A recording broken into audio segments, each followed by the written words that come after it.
Au Nigeria, au moins 21 morts lors d'une distribution de nourriture par une église. Nous allons parler aussi du Sénégal. Le président ordonne l'audit du système de santé en République démocratique du Congo. Kinshasa prend des mesures conservatoires contre Kigali, accusé de soutenir une rébellion. Et puis on termine par le Togo. L'Assemblée nationale révise de nouveau le code électoral. Nos invités sont en place, c'est un trio pour commencer la semaine. Horus Donkovi, activiste panafricain, Gabin Adjao, juriste et analyste politique, et Ibrahim Atia, journaliste, directeur de publication de Temps Nouveau. Bonjour, chers amis Horus. Vous allez bien? Oui, je vais bien, Michel. Bonjour à Ibrahim et Gabin. Bonjour à tous ceux qui nous suivent, c'est un plaisir. Ibrahim, bonjour. Bonjour Michel, bonjour. Ah oui, ça va. Et bonjour à mes chers amis. Je suis avec qui je partage le plateau. Et voilà. Gabin, on se retrouve. Hein. Vous allez bien? Ça va très bien. Allez. On prend la direction du Nigeria où au moins 31 personnes ont été tuées, 7 autres blessés. C'était ce samedi à la suite d'une bousculade lors d'une distribution de nourriture par une église dans le sud du pays. Alors il faut dire que la catastrophe s'est produite lors d'un événement qui, selon les organisateurs, était destiné à redonner espoir à ceux qui ont besoin. Horus Donkovi, concrètement, comment la scène s'était produite?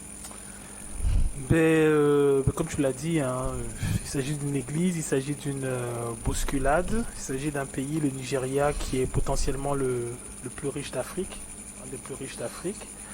Et on nous dit que c'est pour redonner l'espoir aux gens, ce qui est, je trouve, assez particulier, parce que je pense qu'il y a une phrase qui est assez éloquente qui dit ne me donnez pas du poisson, mais apprenez-moi à pêcher.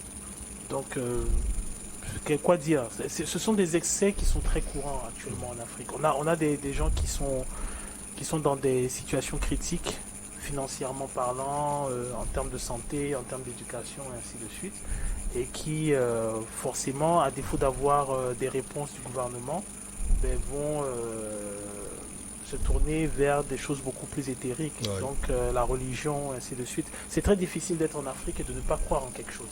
Quand on sait comment ça se passe à l'école, quand on sait comment ça se passe à l'hôpital, quand on sait comment ça se passe dans les familles, par rapport à la justice et ainsi de suite. Maintenant, je pense qu'à un moment, il faut responsabiliser les gens, notamment les leaders des églises, parce que quand vous prenez sur vous de faire de la distribution de produits, que vous n'assurez pas la sécurité, que vous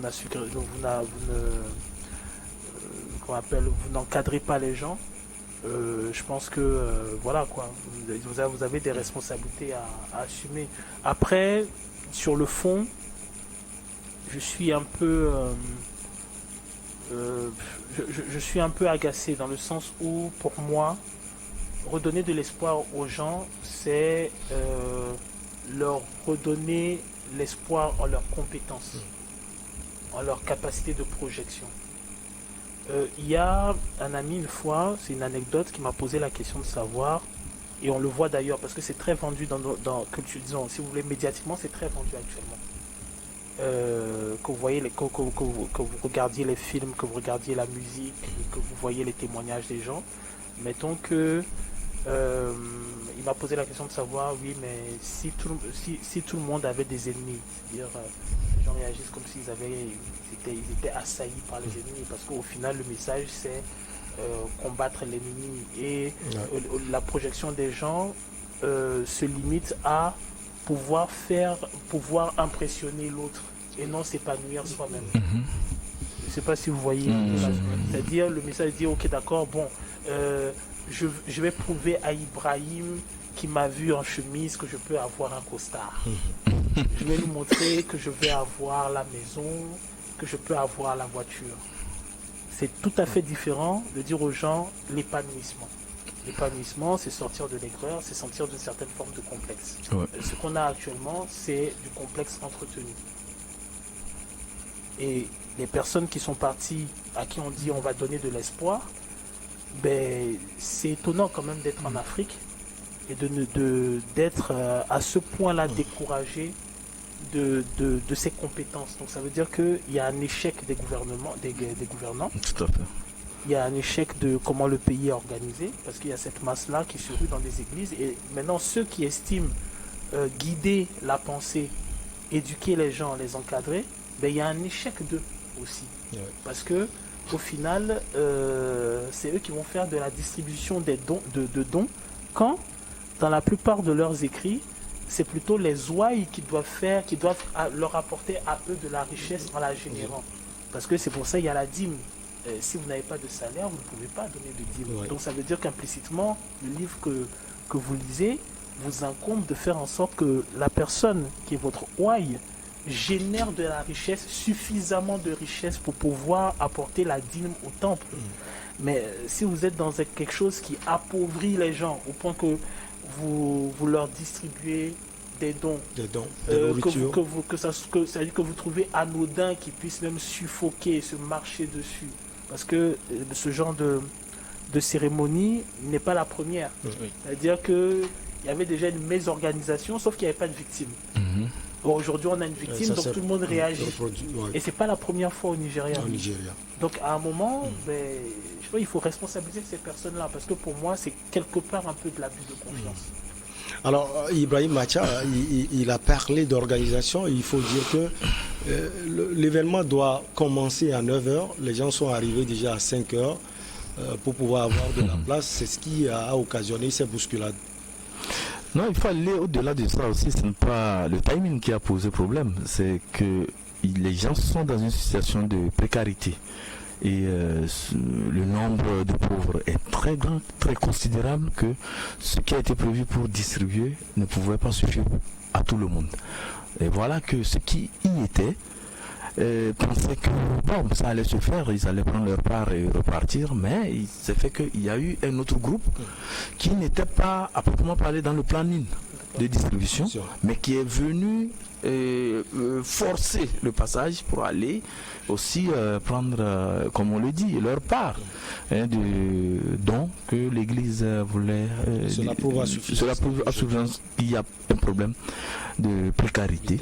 Et ça c'est connu. Et quand vous vous référez un peu à la région Port Harcourt, vous savez que c'est vrai qu'il y a des ressources là-bas, il y a des firmes qui exploitent le pétrole là-bas, mais il n'y a pas une redistribution équitable des richesses ou bien des ressources du pays. Et ça a toujours été un problème dans cette région. Les populations revendiquent, et les gens font beaucoup d'énormes bénéfices là-bas, mais la population qui est à couper de ces gisements, de ces ressources pétrolières et tout ça là, ne profite pas de la manne pétrolière. Et ça a toujours posé des problèmes.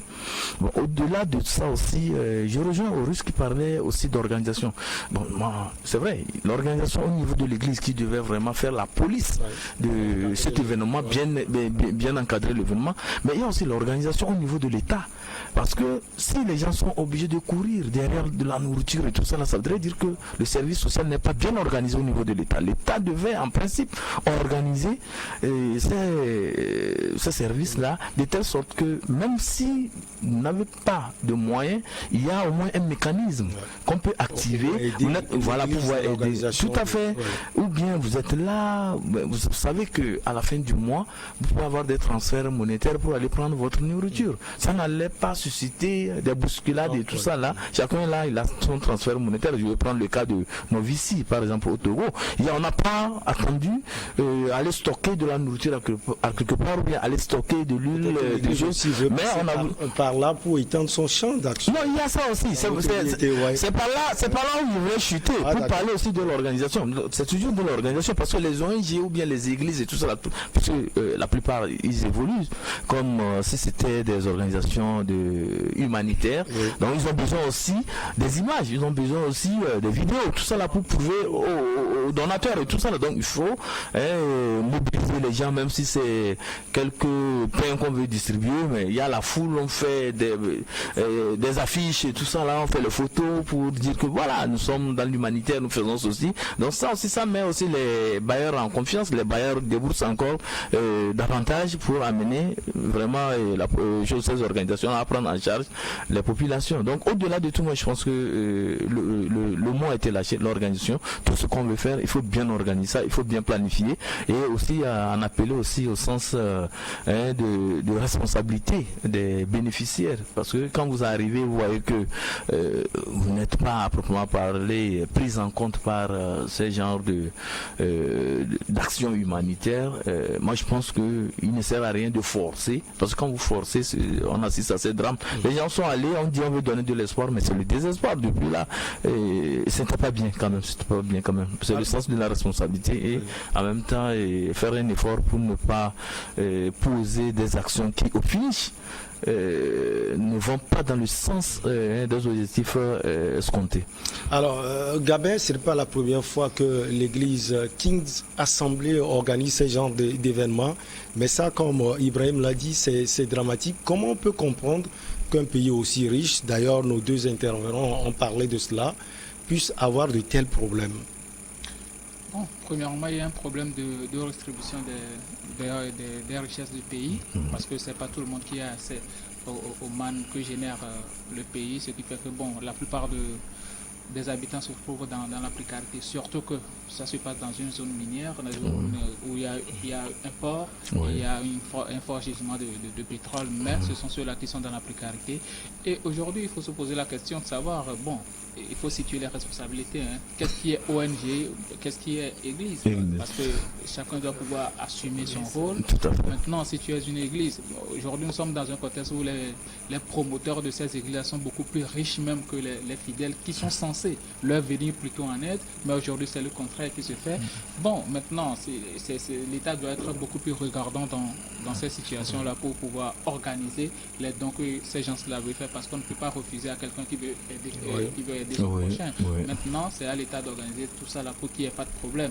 Si il y a une église qui veut organiser une séance de dons, une cérémonie de dons, il y a des ONG, il y a des associations de bienfaisance à qui on peut donner ces là pour que ceux-là puissent organiser, puissent avoir des L'église avait une intention derrière, vous le dites? Oui, l'église a une intention derrière. Aujourd'hui, bon, il suffit que quelqu'un s'improvise un donateur, il va dans un village, il regroupe 5 personnes et puis donne le sac de riz ou bien un pot de riz. Puis bon, il partage ça sur les réseaux sociaux. C'est à base de ça que les gens même arrivent à justifier les fonds qu'on leur octroie. Tout à fait. Donc,